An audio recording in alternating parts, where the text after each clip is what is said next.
নমস্কার বন্ধুরা, শ্রাবণী রান্নাঘরে আপনাদের সবাইকে স্বাগত জানিয়ে আমি প্রতিদিনের মতো আবারও আজকের একটা রান্নার ভিডিও নিয়ে আপনাদের সামনে চলে এসেছি।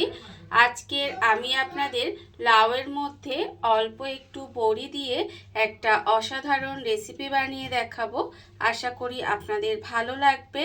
তার জন্য আমার পুরো ভিডিওটা আপনাদের দেখতে হবে। আর দেখা শুরু করার আগে একটা লাইক দেবেন, ভিডিওটা সম্পূর্ণ দেখে সুন্দর একটা কমেন্ট করবেন আর শেয়ার করতে ভুলবেন না। তাহলে চলুন আজকের আমি এই লাউয়ের রেসিপিটা কিভাবে বানাচ্ছি সেটা আপনারা একবার দেখে নিন। রান্নাটা করার জন্য প্রথমে আমি এখানে দেখুন গ্যাসটা অন করে একটা ফ্রাই প্যান বসিয়ে দিয়েছি। এইবারে আমি এর মধ্যে দিয়ে দিচ্ছি প্রথমে 5 ফোড়ন। এখানে কিন্তু আমি 1 চামচেরও একটু কম 5 ফোড়ন দিয়েছি। দিয়ে এবার 5 ফোড়নটা প্রথমে শুকনো খোলায় ভেজে নেব। 5 ফোড়নটা কিন্তু এইভাবে প্রথমে একটু গ্যাসটাকে একেবারে লোতে দিয়ে দেবেন। লোতে দিয়ে এইভাবে কিন্তু 5 ফোড়নটা একটু শুকনো খোলায় ভেজে নিতে হবে। সুন্দর করে এটা ভেজে নেবেন যাতে 5 ফোড়নটা পুড়ে না যায়।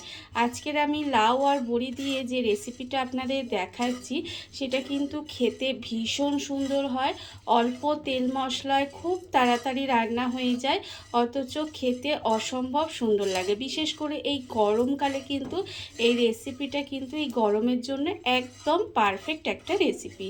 আপনারা যারা কম তেল মশলায় রান্না খেতে পছন্দ করেন বা আপনারা যারা এই গরমে অতিরিক্ত তেল মশলা খেতে চাইছেন না, তাদের জন্য কিন্তু এই রেসিপিটা একদম পারফেক্ট। দেখুন আমার কিন্তু কথা বলতে বলতে এখানে 5 ফোড়নটা ভাজা হয়ে গেছে। এটা কিন্তু পুড়িয়ে ফেলবেন না, জাস্ট একটু মুচমুচে করে ভেজে নেবেন। এটা ভাজা হয়ে গেছে। এবার এটাকে আমি আলাদা করে ঢেলে একটু ঠান্ডা হতে দেব। 5 ফোড়নটা আমি আলাদা করে ঠান্ডা হতে দিয়েছি। আবারও কিন্তু ফ্রাই প্যানটা বসিয়ে দিয়েছি। এইবারে আমি এর মধ্যে দিয়ে দেব, দেখুন এখানে আমি লাউগুলোকে এইভাবে একটু ডুমো ডুমো করে লম্বা লম্বা করে কেটে রেখেছি। কেটে ধুয়ে পরিষ্কার করে রেখেছি। সেই লাউটা প্রথমে এর মধ্যে দিয়ে দিলাম। লাউটা দিয়ে এইবারে কিন্তু আমি এর মধ্যে দিয়ে দেব জল। এখানে কিন্তু খুব বেশি জল দেওয়ার দরকার নেই। এই ধরুন হাফ কাপের মতো একটু জল দিয়ে দিলাম। এই জলটা দিয়েই কিন্তু এবারে ঢাকা দিয়ে দেব। ঢাকা দিয়ে লাউটা সেদ্ধ হতে দেব। এটাকে জলটা দেওয়ারও দরকার নেই, শুধু লাউটা তলায় যাতে ধরে না যায় সেই জন্যই অল্প সামান্য একটু এতে জল দিয়ে দিলাম।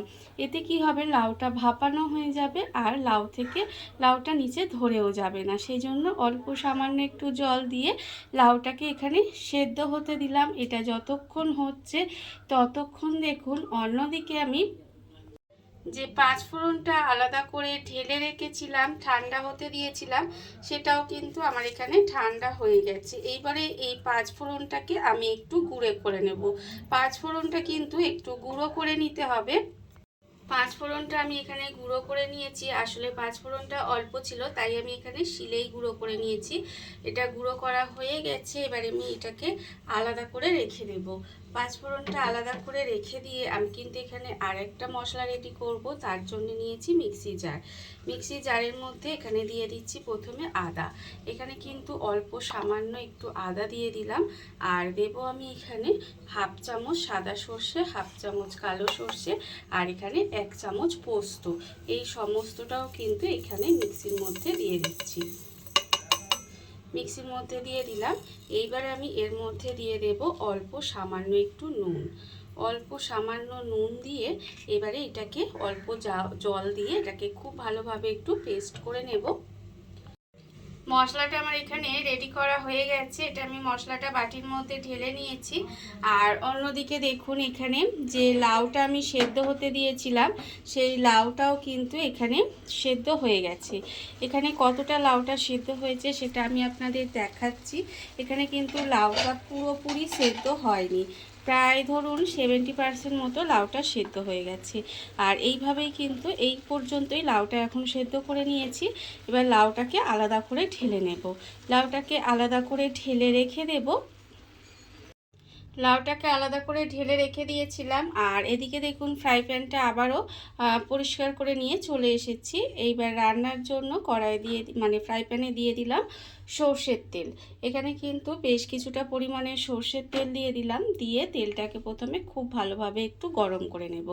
তেলটা কিন্তু এখানে একটু গরম করে নিতে হবে। আর যখন দেখবেন তেলটা একটু হালকা গরম হয়ে এসেছে তখন কিন্তু আমি এর মধ্যে দিয়ে দেব বিউলির ডালের বড়ি। এখানে কিন্তু কয়েকটা বিউলির ডালের বড়ি রেখে দিয়েছিলাম, সেই বিউলির ডালের বড়িটা এর মধ্যে দিয়ে দিলাম। এইবারে বিউলির ডালের বড়িটা দিয়ে বড়িটাকে সুন্দর করে একটু নেড়ে চেড়ে লাল করে ভেজে নেব। তেলটা যদি খুব বেশি গরম হয়ে যায় তাহলে দেখবেন বড়িগুলো খুব সহজেই পুড়ে যায়, তখন কিন্তু খেতে ভালো লাগে না। সেই জন্য একটু তেলটা গরম হলেই কিন্তু বড়িটা দিয়ে দিতে হবে। দিয়ে এইভাবে একটু নেড়ে চেড়ে বড়িটাকে একটু লাল লাল করে ভেজে নিতে হবে। আর আজকে যে রেসিপিটা দেখাচ্ছি সেটা কিন্তু একেবারে নিরামিষ একটা রেসিপি। গরম ভাত দিয়ে খেতে অসাধারণ লাগে। এই রেসিপিটা থাকলে আমার মনে হয় এটা দিয়ে আপনারা অনেকটা ভাত খেয়ে নিতে পারবেন। দেখুন আমি কিন্তু এখানে আস্তে আস্তে বড়িটা ভেজে নিচ্ছি আর এটাকে আর একটু লাল করে ভেজে নেব। বড়িটা আমার এখানে লাল করে ভাজা হয়ে গেছে, আর এর থেকে বেশি লাল করে ভাজার দরকার নেই। এইবারে আমি বড়িটাকে আলাদা করে তুলে রেখে দেব। বড়িগুলো কিন্তু আলাদা করে তুলে রেখে দিতে হবে।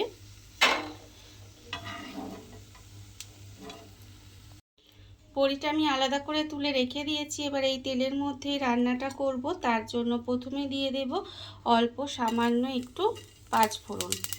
এখানে কিন্তু খুব অল্প সামান্য একটু ফোড়নে দিলাম। আর দেব এখানে 3টে চেরা কাঁচা লঙ্কা। ফোড়নটা দিয়ে ফোড়নটা একটু ভেজে নিতে হবে। ফোড়নটা থেকে যখন একটু বেশ ভাজা ভাজা গন্ধ বেরোবে, একটু চটপট করে আওয়াজ হবে, তখন কিন্তু আমি এর মধ্যে দিয়ে দেব এই যে এখানে ধরুন যে লাউটাকে আমি আগে থেকে সেদ্ধ করে রেখে দিয়েছিলাম, সেই লাউটা কিন্তু এখানে দিয়ে দেবো। এখানে কিন্তু যেটুকু জল ছিল সেই জলটা সমেতই এখানে আমি লাউটা দিয়ে দিলাম। দিয়ে এবার এটাকে এইভাবে একটু মিশিয়ে নেব। আমি আপনাদের প্রথমেই বলেছি যে এটা কিন্তু খুব কম সময় রান্না হয়ে যায়, খুব কম উপকরণে কম তেল মশলায় রান্নাটা হয়, খেতে কিন্তু অপূর্ব সুন্দর লাগে। এইবার দেখুন এখানে আমি দিয়ে দেব আন্দাজ মতো নুন। এখানে কিন্তু আমি মশলা করার সময় নুন দিয়েছিলাম, তাই নুনটা কিন্তু বুঝে দিতে হবে। এবার এখানে নুন দিয়ে দিলাম আর দেবো এখানে চিনি। চিনিটা কিন্তু অবশ্যই দেবেন, যেহেতু নিরামিষ রান্না আর লাউ রান্নায় একটু মিষ্টি দিলে খেতেও ভালো লাগে। এইবারে দেখুন এটাকে এইভাবে একটু মিশিয়ে দিলাম। মিশিয়ে দিয়ে এবার আমি এর মধ্যে দিয়ে দেব এখানে যে মশলাটা আমি করে রেখেছিলাম, এই ধরুন আদা, পোস্ত, সাদা সর্ষে আর কালো সর্ষে, সেই মশলাটাও কিন্তু এখানে দিয়ে দিলাম। মশলাটা দিয়ে আবারও কিন্তু এটাকে খুব ভালোভাবে একটু মিশিয়ে দেব। দেখুন এইভাবে কিন্তু একটু সময় এই যে মিশিয়ে দিলাম।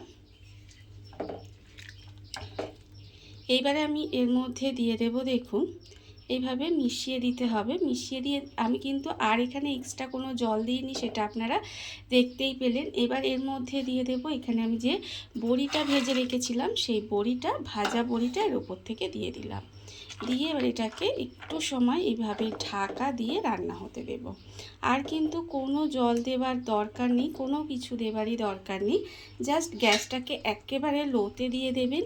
দিয়ে এইভাবে কিছুক্ষণ রান্না হতে দেবেন, যাতে বড়িটা আর লাউটা যেটুকু সেদ্ধ হওয়া বাকি আছে সেইটুকু ঠিকঠাকভাবে রান্না হয়ে যায়। এইভাবেই কিন্তু একটু সময় আমি এটাকে রান্না হতে দেব। ঢাকা দিয়ে আমি এইভাবে 5 থেকে 7 মিনিট মতো এইভাবে একটু সময় রান্না হতে দিয়েছিলাম। এর ফলে আমি আপনাদের দেখাচ্ছি, দেখুন এখানে লাউটা যেটুকু সেদ্ধ হওয়া বাকি ছিল সেটুকু হয়ে গেছে। আর এখানে যে বড়িটা কিন্তু এখানে সেদ্ধ হওয়া বাকি ছিল, সেই বড়িটা দেখুন, এই দেখুন বড়িটাও কিন্তু এখানে সেদ্ধ হয়ে গেছে। আর যখন এইভাবে বড়িটা একটু রান্না হয়ে আসবে আর লাউটাও সেদ্ধ হয়ে যাবে, তখন কিন্তু আমার এখানে রান্নাটা প্রায় হয়ে গেছে। এইবার আমি ওপর থেকে প্রথমে যে পাঁচফোড়নটা শুকনো খোলায় ভেজে গুঁড়ো করে রেখেছিলাম, সেই পাঁচফোড়নের গুঁড়োটা এর মধ্যে দিয়ে দিলাম। এইবারে দিয়ে এইভাবে একটু ভালো করে মিশিয়ে দেব। মিশিয়ে কিছুক্ষণ ঢাকা দিয়ে রেখে দেব। তারপরে আপনাদের পরিবেশন করে দেখাবো ঠিক কেমন হলো। এই রেসিপিটা কিন্তু আপনাদের বলছি যে আপনারা কিন্তু অবশ্যই করে বানাবেন। যারা লাউ খেতে ভালোবাসে না তারাও কিন্তু এইভাবে বানিয়ে দিলে আমার মনে হয় খেয়ে নেবে। আমি ঢাকা দিয়ে দিলাম এটাকে মিশিয়ে। এবারে গ্যাসটাকে একদম অফ করে দিলাম। অফ করে এইভাবে কিছুক্ষণ রেখে দেব, তারপরে আপনাদের পরিবেশন করে দেখাবো ঠিক কেমন হলো। দেখুন বন্ধুরা, বাড়িতে থাকা কত অল্প উপকরণে কত অল্প সময় কত সুন্দর একটা লাউয়ের মধ্যে বড়ি দিয়ে একটা অসাধারণ রেসিপি তৈরি হয়ে গেছে, আপনারা দেখতেই পেলেন। আর এটা কিন্তু খেতে ভীষণ সুন্দর হয়। এইভাবে আপনারাও একদিন হলেও বাড়িতে বানিয়ে দেখতে পারেন। আর এই ভিডিওটা যদি আপনাদের ভালো লেগে থাকে আপনারা আমার চ্যানেলটা সাবস্ক্রাইব করে এইভাবে আমার পাশে থেকে যেতে পারেন। তাহলে চলুন আজকের ভিডিওটা এই পর্যন্তই। নমস্কার।